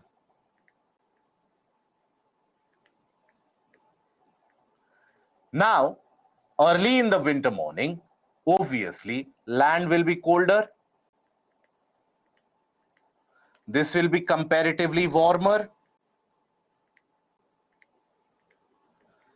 So, the winds, when they are moving, they will be moving from land to the water, generally across larger lakes, reservoirs. Across these areas, you will find this steam fog. Now, meanwhile, over the water body, you will observe that there is a continuous evaporation which is happening. Continuous evaporation which is happening. Okay.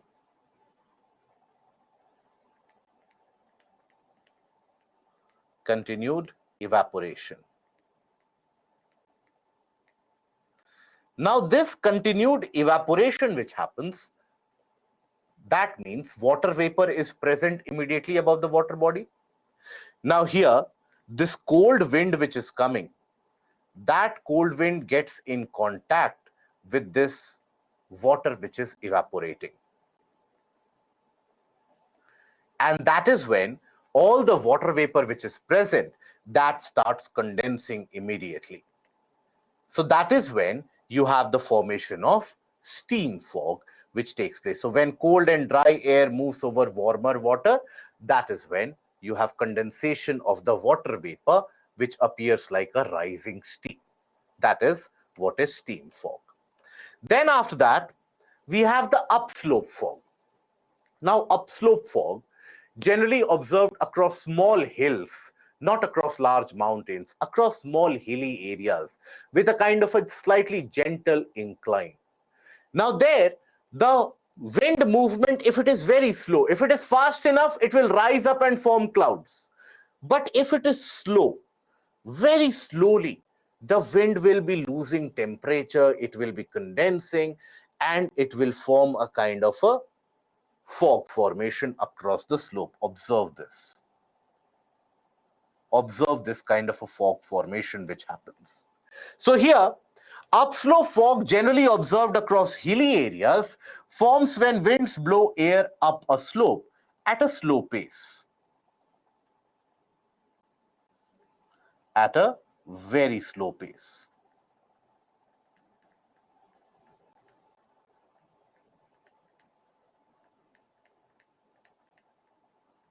Okay? Why? Because if it would be moving at a fast pace, it would rise up and can lead to the formation of even clouds. So that is why slow pace. Does any type of fog is formed due to cloud? No. Cloud formation or presence of cloud inhibits the formation of fog. Why is it so? Because when you have the cloud formation, that cloud will re-radiate back the heat, and rather than cooling the area, it will heat up that area. I hope we are aware that cloudy nights are warmer as compared to clear skied nights, right? So when you have clear sky, that night is colder as compared to a cloudy night. So if you have the cloud cover, you will never observe the fog formation. Okay. Now, then we have the valley fog. Now, valley fog here generally observed at night, right? Here, let's suppose this is the valley and the mountainous region nearby. Now, here, if you will observe, now during night and early morning.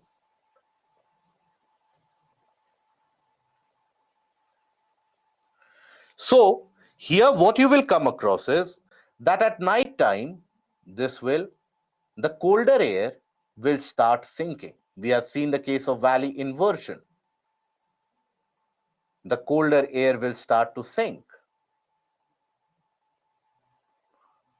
And as it starts to sink, not only will it cause valley inversion, but the warmer air of the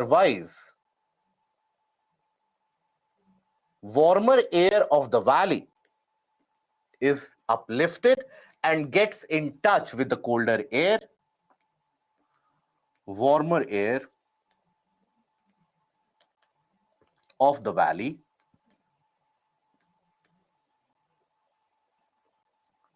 gets uplifted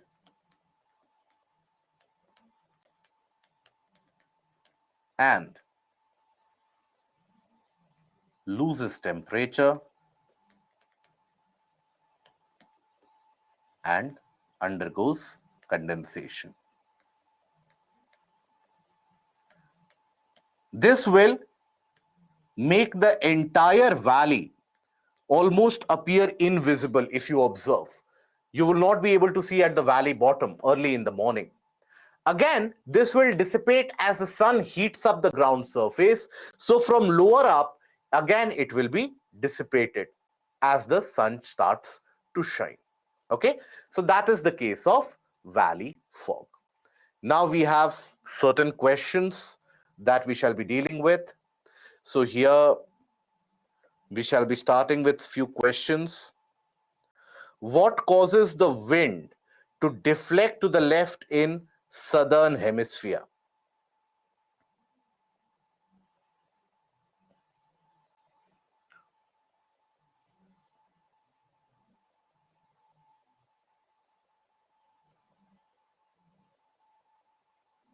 Mayank, after this question, I'll take up your question.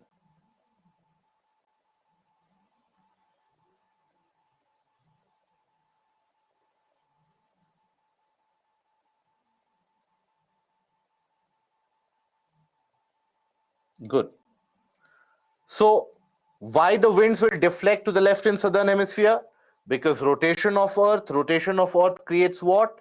Coriolis force. Mayank, you were asking about steam fog. Understand that steam fog is formed over the water bodies, generally during the winter nights and early in the morning.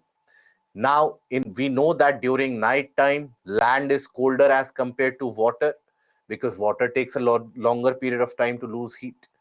Now, early in the morning and late at night, generally you will have cold winds, cold and dry winds moving from the land to the water. Okay. Now, over the water body, there is evaporation. Now, that evaporation means what? Water vapor is there. Now, that water vapor, when it gets in contact with the very cold wind coming here, so that is where condensation will happen. And that is what leads to fog formation, which we refer to as steam fog. How condensation occurs in case of radiation fog? Because the air loses temperature near the ground surface. As the ground surface cools down quite significantly, Himanshu, the air in contact with the ground surface, that will also cool down very drastically. And when that air cools down, that is when you have the formation of a radiation fog. Okay. Now, westerlies in the southern hemisphere are stronger and persistent than in the northern hemisphere. Why? Southern hemisphere has got less landmass as compared to the northern hemisphere. Coriolis force in the southern hemisphere is high. Coriolis force is higher in the southern hemisphere as compared to northern hemisphere. So which of them are correct for westerlies being more persistent in the southern hemisphere as compared to northern hemisphere?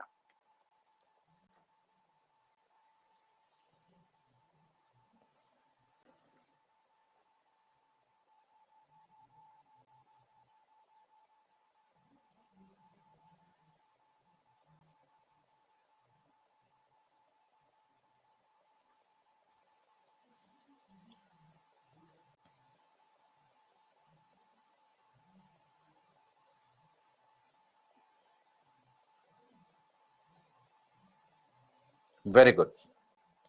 So here Southern hemisphere has less land mass as compared to northern hemisphere, means less frictional force, means a uniformity of pressure distribution, etc. So that is correct. Coriolis force is going to be same in both the hemispheres. So the correct answer is going to be A, 1 only. Now, a layer in atmosphere called the ionosphere that facilitates radio communication. Why? The presence of ozone causes the reflection of radio waves to Earth. Radio waves have a very long wavelength. Which of these are going to be correct? Why is it that ionosphere facilitates radio communication? Many of the candidates, they tend to overthink in this question. So if I can give you any kind of hint, that hint would be, please don't overthink. Approach it from the very basic concept. Yes, Pranay, that is correct. Why is it that ionosphere facilitates radio communication? No, Vivek. Absolutely incorrect. Here again, majority of given the incorrect answer. So, if I have to ask you, why ionosphere facilitates radio communication? What is the reason that ionosphere facilitates radio communication? It is because of presence of ions. Presence of ions. So here again, the classical mistake which the candidates do is they answer what they know.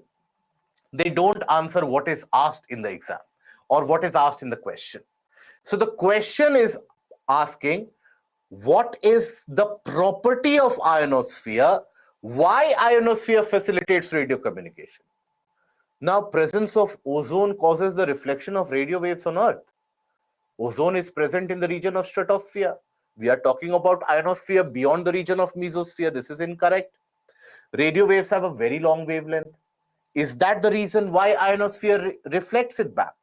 No. It is because of the presence of ions. So that is also incorrect. So while you are attempting questions of the prelims examination, always understand there will be a tendency to answer what you know rather than what is asked in the exam. And this is where majority of us, we go for an overthinking drive, and that is where we commit the mistake in this. I hope this is now understood. Okay? Now, the jet aircraft flies very smoothly. Flies very smoothly in the lower stratosphere. What could be the appropriate explanation? There are no clouds of water vapor in the lower stratosphere. There are no vertical winds in the region of lower stratosphere. So UPSC had given a different answer. And that is the answer that we are going to take.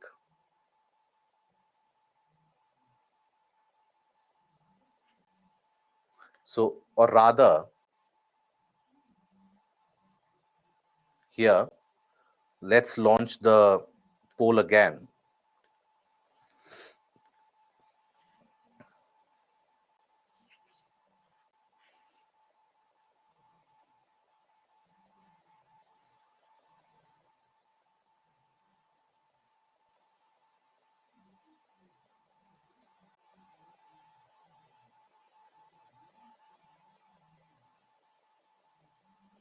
But what is the answer that I have provided in the poll? That is not the answer which UPSC had given. I'll tell you what is the answer that UPSC had given.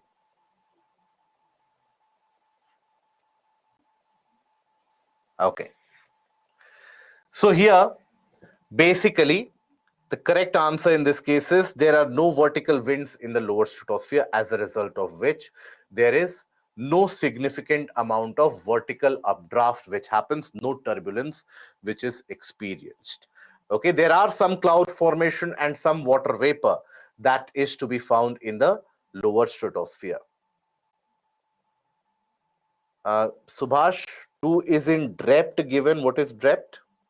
So that is basically, we have discussed yesterday that vertical motion is very weak in the case of lower stratosphere. So the answer has to be B. Okay. Now, that brings us to the next chapter, and that is air mass and cyclones. Okay? UPSC had given answer as C in that case. Immediately the answer key which was issued, UPSC had given C. So that is where there was a lot of controversy around this question, significant controversy. Okay. And every year there are one or two questions around which there is a lot of controversy. You will immediately find a lot of chat groups created, WhatsApp groups created, and immediately people flock to various protest sites across Delhi. And there is demand of only one demand that such candidates will have: cancel the exam or give us one more attempt because you asked one question which was controversial.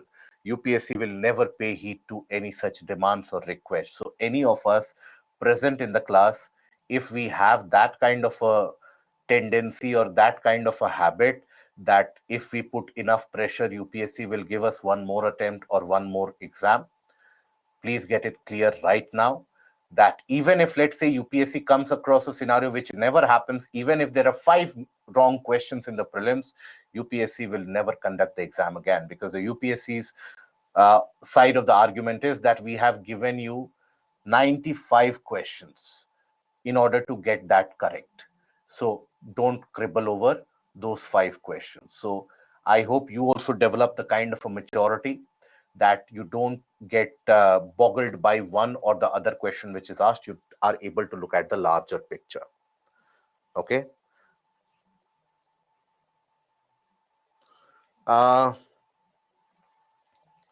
In southern hemisphere, pressure gradient is high. So will it not impact magnitude of Coriolis force? No. Southern hemisphere, why the pressure gradient will be high? If anything, pressure gradient is very uniformly distributed. In northern hemisphere, in various land areas, the pressure gradient created is very high. Southern hemisphere, yes, in certain areas, the wind velocity is high. So the Coriolis force, which is acting overall across both the hemispheres, that will be similar. In regional areas, you can say that here Coriolis force is high, there Coriolis force is high, but you cannot take it for the uniformity of southern hemisphere. Okay, Vishal, I hope that makes sense. I hope that is understood. If not, please ask the question again, any portion if it is not clear. And in southern hemisphere, okay, if the same question is asked again, which option should we take? If the same question is asked again, go with what UPSC had said earlier. UPSC, when it repeats a question, it repeats the answer as well. Okay. So now we come to the portion of air masses and cyclones. Now this is important for your examination quite significantly. Here, when you get questions in prelims, you will get questions from the areas of fronts or frontal formation. You will get questions in prelims about types of cyclone,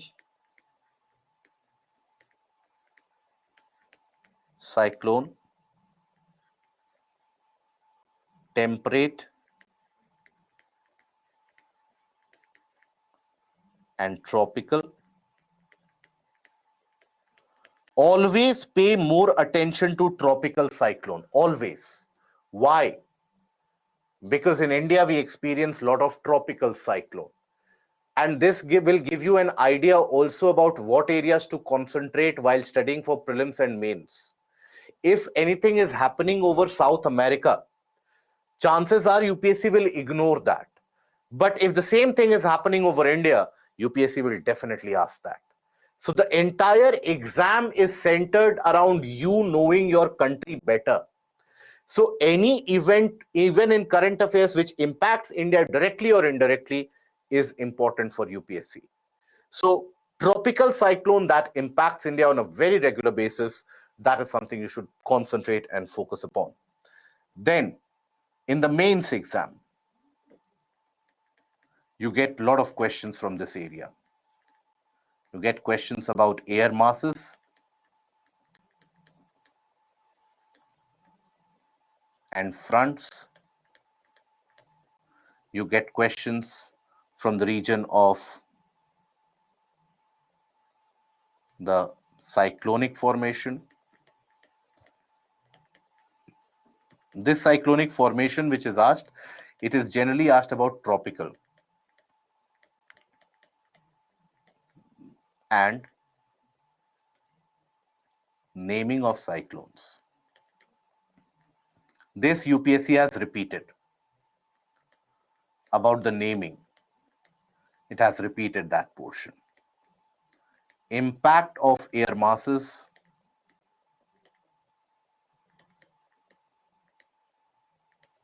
on climate,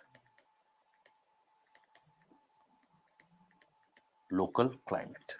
So these are the areas from where you will get a question from. Okay, and generally definitely you will get one or the other question either in the prelims or in the mains examination. So we start the discussion with the basics of what do we mean by an air mass. Air mass basically tells you a mass of air, in simplest of the terms, a large mass of air. Now, a large mass of air, how will we classify a large mass of air? So a large mass of air which has a definite property of temperature, a definite property of moisture, and a kind of a similar characteristic in terms of air density as well. So property of temperature, moisture, density. If it is homogeneous over a large area, that is considered as an air mass. So the air with distinctive characteristics in terms of temperature and humidity and also density, that is called as an air mass. Now, when an air remains or an air parcel, a large air column, that tends to remain over a particular place for a very long duration, it tends to gain the property of that place.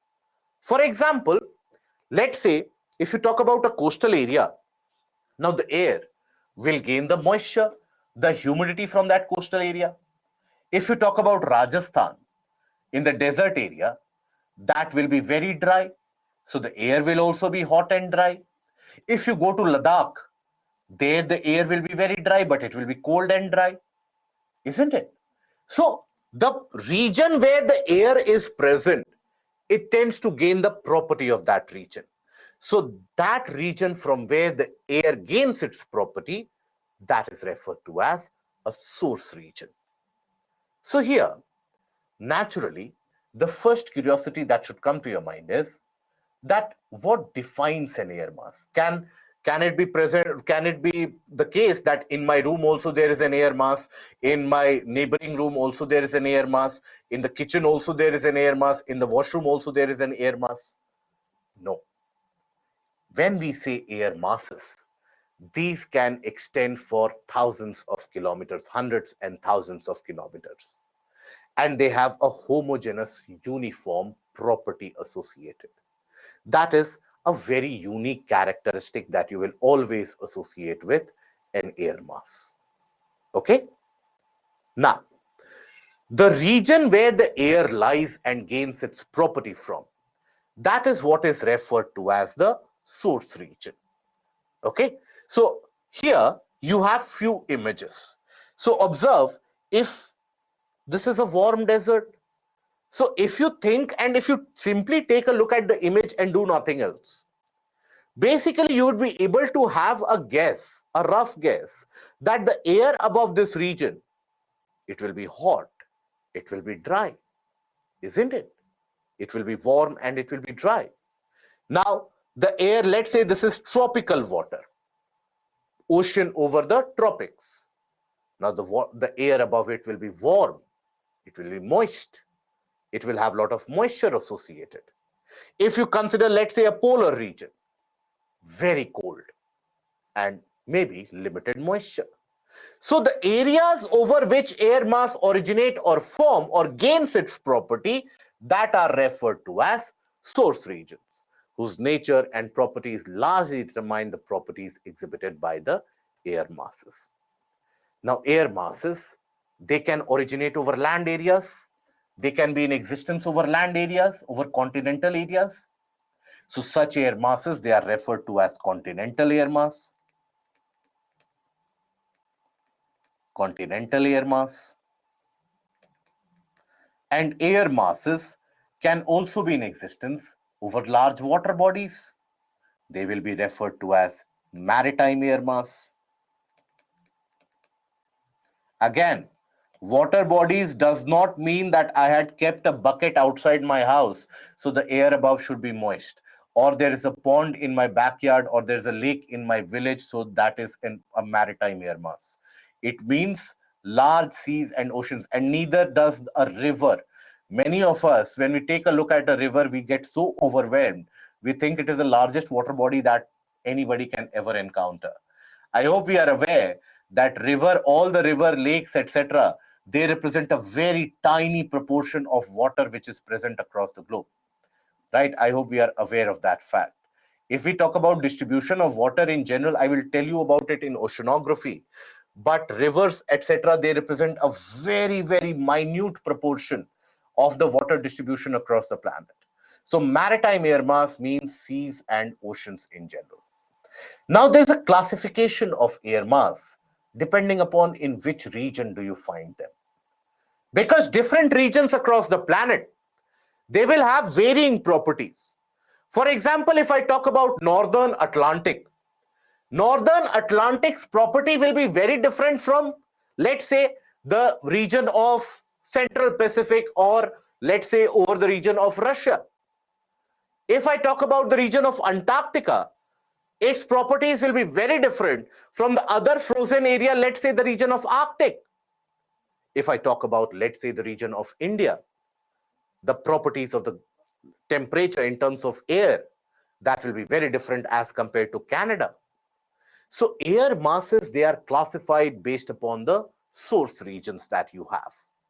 And based upon the source region, there is a nomenclature associated. There is a naming which is associated.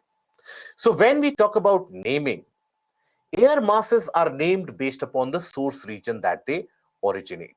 So air masses are named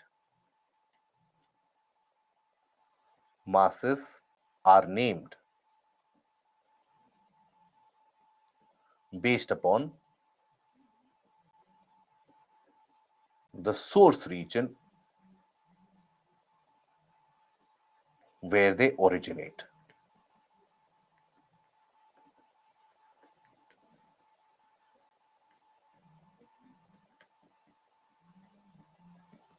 Okay, so how do you name them? First of all, regardless of where that it is found, first of all, we have to name whether it is a continental or a maritime air mass. If it is a maritime air mass, you associate a letter M. You attach this letter M. If it is a continental air mass, you attach small c in front of the naming of that air mass. Then after that, if it is present in the region of Arctic, now that is where A is used. That is Arctic Ocean and the surrounding land areas. So it has got a continental property associated with it. So here you will observe CA. Then Antarctic, double A. Antarctica is a continent, so CAA. Then polar region, that is continents and oceans between 50 to 60 degree north and south, so you have P. Tropical areas, continents and oceans in between 20 to 35 north and south, the tropical areas. But interestingly, E, or equatorial, you will observe oceans close to equator. You will not find here continental equatorial. No. You will find equatorial means oceans close to equator. Why is that the case? If you think about it, what can be the reason why we don't have, in this case, oceans and continents close to equator? You don't have a continental equatorial air mass. Because when we talk about the region of equator, you have very little availability of land mass around the region of equator. Some portion of South America, some portion of Africa, and few of the island territories. That is it. And there also, the equatorial region, what is the property? Equatorial region, the property is daily occurrence of rainfall, right? Afternoon showers, convection, and significant amount of solar insolation. Now, that property keeps on changing between the various seasons over the land area. Whereas over the oceanic areas, generally that is consistent around the region of equator. That is why you will rarely come across, or you will never come across, continental equatorial air mass. So if you take a look at the various air masses, observe the trend here, how that is named. So you will observe here, first of all, starting from the equatorial region, then we will move up. So around the equatorial region, if you observe, you have maritime equatorial. And in these island areas, you experience a kind of a maritime climate anyways. Daily evening rainfall, very high moisture, warmer temperature climate. That is something that you experience anyways in these island regions.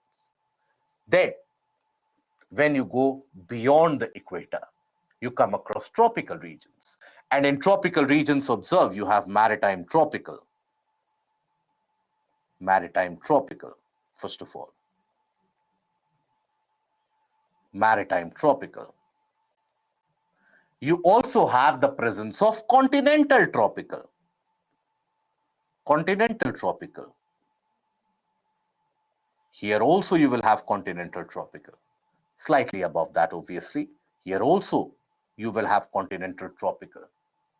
Then slightly above, higher up that you go, you will find maritime polar. Maritime polar.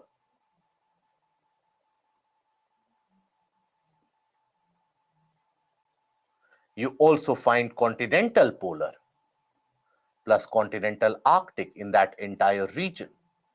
Continental polar plus continental Arctic. Here you will find CAA, that is continental Antarctic.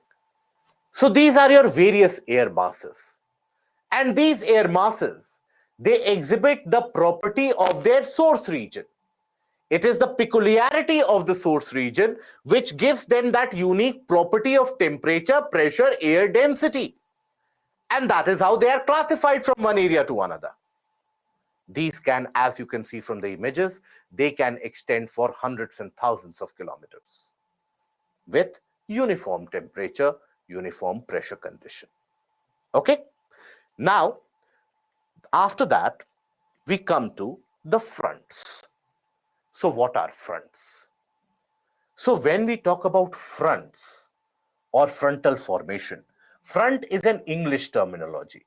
It is used in geography, that is a different matter. But there also it represents the same thing as is experienced in the case of English language. So when you use the term in your English vocabulary or in your spoken or communicative English, what is the meaning of it? The general led the battle from the front. The army has been deployed at the battlefront, right? Or let's say that person has gone at the front of the line. What is a front? Front represents a boundary zone. In some or the other manner, it will represent a boundary zone. So across the planet also, when you have different air masses, let's say when they come face to face with each other, now it is not going to be the case as we generally imagine. That is where our imagination oftentimes betrays us. We generally imagine if you have a cold air and simultaneously if I have a very hot and a warm air, the imagination is what? The imagination generally is that cold air will come, warm air is also coming, they are very good friends, they will mix with each other, and we have a moderate air as a result of it. That is the general imagination, that is the general expectation. But we fail to understand here that when we talk about cold air, the particle density, the air property is substantially different from the property of the warm air. So it does not mix readily. It stays isolated. So when we talk about a front, It is generally created when you have cold air from the polar regions which come and they meet with the warm air coming from the tropics. Now, when they meet, that is generally when you have the creation of a front. If I can take you back to this image, observe the frontal formation. That is where cold and warm air they will meet. Here you will observe in this area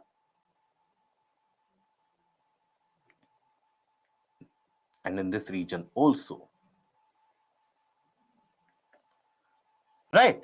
So here you will observe the frontal formation. Now, why is that the case? So in certain areas, you have cold air which starts penetrating. In certain areas, the warm air comes significantly inwards. So this is in this region, you will have creation of a front.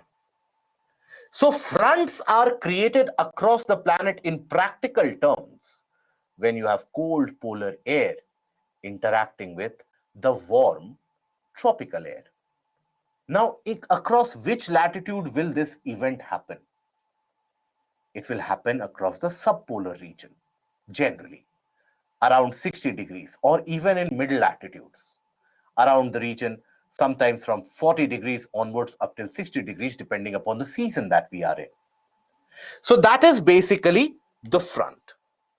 Generally, you will observe that in the region of the front, the cold air pushes in. Now, when the cold air or the warm air pushes in, now when the cold air pushes in, what happens? It will basically upthrow the warm air. When the warm air pushes in, it will simply climb up over the region of cold air. Cold air will start acting as a kind of an inclined plane. But let's suppose there is no movement which happens. Let's suppose this air stays like this for a very long duration. Then what? So after some time, basically, the air starts gaining property of each other after 15 to 21 days. That is after 2 to 3 weeks of time, if there is no movement of either the warm or the cold air, they start gaining each other's properties. And that is when they will become homogeneous. When they become homogeneous, that means there is no boundary zone anymore. That is what is referred to as the death of a front or the disappearance of a front. So a front is generated when you have a boundary zone, a definite transition zone between the cold and the warm air mass. The generation of a front is what is referred to as, or the formation of a front is referred to as frontogenesis or birth of a front. Now this front will disappear if, let's say, there is no activity in that region. There is no movement happening in that region, let's suppose. And eventually, after some time, the cold air starts gaining the property of warm air and vice versa, means there is no boundary zone. That is when you have the death of a front. That is what is referred to as frontolysis.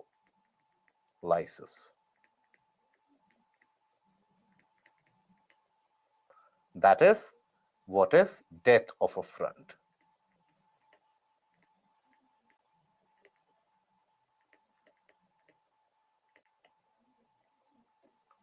Okay. Now, this frontal movement can happen because of various reasons, or different types of fronts can be formed. If you take a look at the frontal movement or the formation of a front, it is very simple. Basically, if you think about it, let's suppose this is the planet.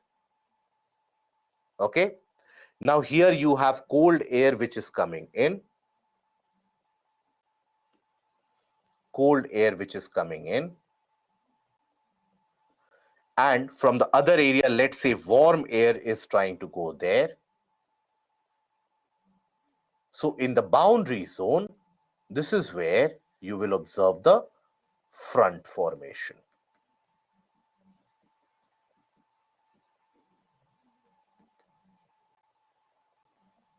Okay.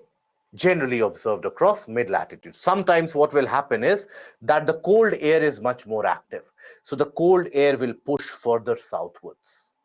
And there the front can also shift southwards. Now, this front is not necessary to be formed all across the globe. It can be formed in smaller areas as well, smaller isolated regions as well. Now, if you apply logic about what we have read till now, can a frontal formation occur in India? Does India experience frontal formation? What do you think? Yes or no? Feel free to guess. Good. India never experiences frontal formation. Because in the case of India, we have tropical air, warm air. We don't have the cold polar air which comes from the north.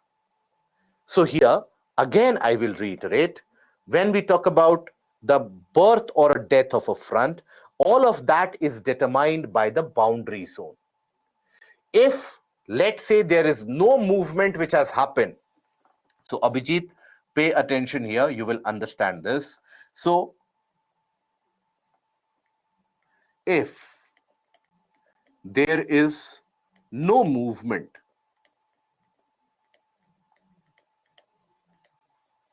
across either side of the front,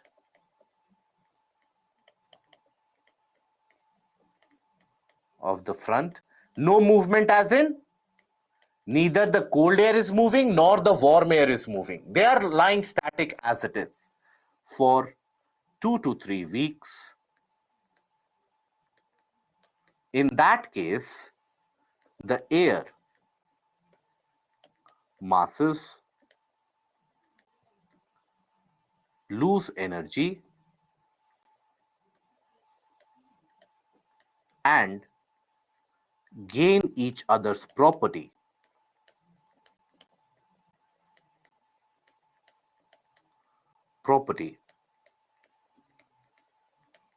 to develop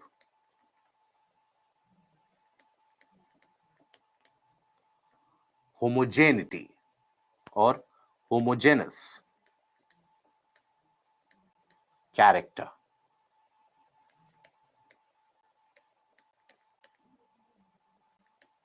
This is where there is no transition of a front anymore, and that is where we say that the front has disappeared. As long as there's a distinct transition zone, we say we have a front. Now, depending upon whether the front is moving, whether the cold air is moving, warm air is moving, you have various different types of front, which we will study in the next weekend. Okay? So I hope it is clear up till now. I hope you have understood the portions that we have covered this weekend. This is very substantial in terms of your portion of climatology. Revise this, kindly revise this, at least if nothing, kindly revise the tricellular model of circulation, get a clear-cut idea. We meet again next weekend, and that is when we will continue from here. We will talk about the cyclones, the recent cyclone which is developing in the region of Bay of Bengal. It would have developed significantly till that point of time. How it is named, jet streams, all these factors, Indian monsoon, we will study next week. Till that point of time, take care of yourself. It is not mochi, it is mocha, Subhash. So take care of yourself and try to revise. And there will be objective and subjective questions which will be uploaded from the portions that we have covered. Try to cover that. Try to attempt those questions. But most importantly, revise, relax, have a good time. Till we meet again. Any doubts, by the way, which you have, please don't hesitate to contact us, get in touch with us, and I'll get back to you. Tropical has less land than equatorial. Why tropical continental exists? Because there you have a very unique characteristic of dry air. That is not the case in the case of equatorial continental. Equatorial continental, you don't have any unique characteristic which can be associated with equatorial continental region. Okay? And tropical has slightly greater land mass. If you observe carefully, tropical has got slightly greater land mass, look at the map. Okay, so we meet again next weekend. Till that point of time, take care, and any doubts, the SMEs are still here to get back to you. A couple of questions I will take right now, so if you have any question, feel free to ask. Death of a front means that there is no front anymore, disappearance of the boundary zone. This is disappearance of the boundary zone.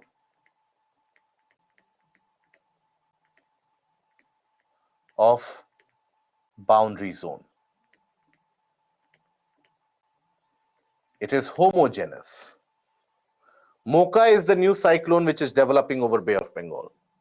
How can it be recognized? Because the air masses will be very different on both the sides. When front is formed, what are the outcomes? We will talk about it. It influences the climate of that region quite significantly. Depending upon whether the cold air moves, climate will be very different. When warm air moves, climate will be very different. Sometimes it can lead to development of cyclone in that region as well. Air mass is a large mass of air having homogeneous property of temperature, pressure, and temperature, density, and vapor presence. Okay. Hidaya, yes, next weekend also the classes will be on Saturday 12 to 8, Sunday 10 to 8. Okay. Next weekend we are also going to cover the portion of oceanography, and we'll try to enter into the portion of Indian geography as well. So that will be it, I guess. So thanks for all the patience and all the kind words, and you have sat through the entire weekend. So that is something which you should appreciate. In polar region, what type of clouds not found? Cumulus clouds are not found. Okay. Hajira, you can start with the basic NCRTs of 11th and 12th. Right, start with the physical portion. Now, because you have joined the portion of climatology, as of now, don't focus on geomorphology. Start with the basics of climatology, and you will be able to understand significantly. So that will be all from my side.